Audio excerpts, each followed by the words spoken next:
Assalamualaikum warahmatullahi wabarakatuh. Kami dari 10 MP2 ingin menampilkan video teks debat yang berjudulkan tentang pergaulan bebas. Di sini kami akan memperkenalkan diri masing-masing. Saya Nadesha Fitri sebagai moderator dan pihak kontra.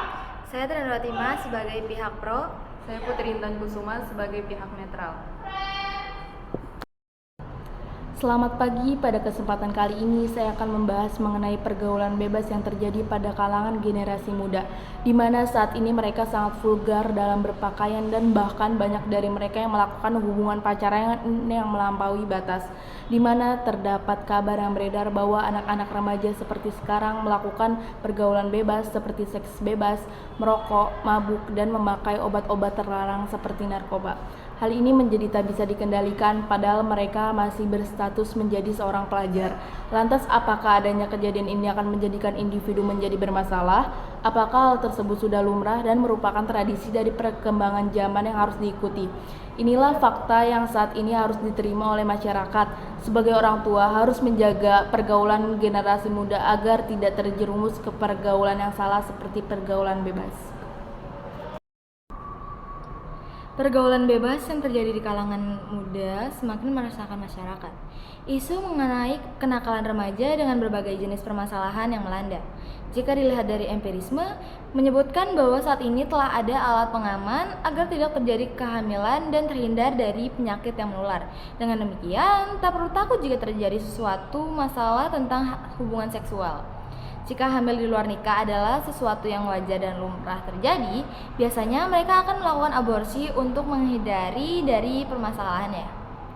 Seks bebas adalah permasalahan yang saat ini terjadi pada orang modern. Contohnya adalah hamil di luar nikah. Jikapun aborsi dari pihak dokter pun telah melakukan konsekuensinya, bahwa melakukannya akan membahayakan bagi dirinya sendiri. Pergaulan bebas tidak akan merusak individu selama hal tersebut dapat diatasi permasalahannya.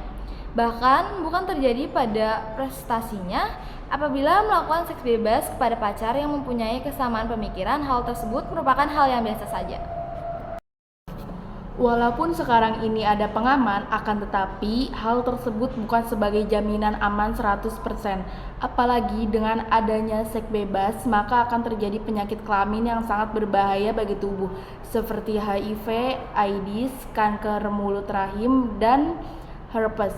Apabila orang yang melakukan seks bebas dan hamil lalu aborsi, maka hal tersebut sangat bertentangan dengan norma sosial dan agama. Aborsi dapat menyebabkan kematian pada bayi dan bahkan ibu hamil, sebab hal tersebut dapat menghilangkan nyawa. Bahkan kejadian tersebut dapat membuat trauma orang selama hidupnya. Harusnya sebagai pasangan wajib bertanggung jawab kepada wanita yang telah dihamilinya. Seseorang yang melakukan pola hidup seks bebas harus mengetahui bahaya yang akan menghadang akibat seks bebas tersebut. Sebagai pihak yang tidak memihak tim pro dan tim kontra, semua yang disampaikan oleh tim memang benar adanya bahwa saat ini banyak orang melakukan seks bebas. Pergaulan bebas yang terjadi dari masa ke masa selalu ada sejak zaman dahulu kala, di mana selama manusia itu tumbuh dan berkembang, maka akan terus terjadi adanya pergaulan bebas dan semua itu akan ada. Anak muda zaman sekarang dengan sangat santai melakukan seks bebas, merokok, mabuk, dan penggunaan obat-obatan terlarang. Kami paham bahwa masa remaja penuh dengan rasa penasaran. Sangat wajar jika remaja membuat kesalahan, asalkan mereka memahami bahwa apa yang mereka lakukan memang salah dan mempunyai konsekuensi. Sebagai orang dewasa, tugas yang kita emban adalah mengingatkan remaja untuk bertindak sesuai koridor. Akan tetapi hal tersebut juga harus bertanggung jawab mengenai perbuatannya kepada anak dari orang, apalagi hal tersebut melanggar norma yang berlaku di agama. Bila dikatakan bahwa pergaulan bebas sangat membahayakan dan meresahkan, itulah kenyataannya. Apalagi saat ini semua hal tersebut dapat dengan mudah untuk terekspos pada dunia digital. Namun semua itu tidak hanya karena faktor digital, bisa jadi akibat kurangnya perhatian orang tua kepada anaknya. Hal inilah yang menimbulkan kekhawatiran bagi sebagian besar orang tua dan para pendidik di lingkungan sekolah.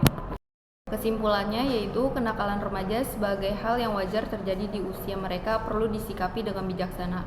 Jika kesalahan yang dibuat remaja masih bisa ditoleransi dan tidak menimbulkan dampak negatif bagi orang lain, kesalahan tersebut bisa dimaafkan. Namun jika kesalahan sudah melibatkan orang lain hingga merugikan, remaja perlu mendapatkan pendampingan khusus.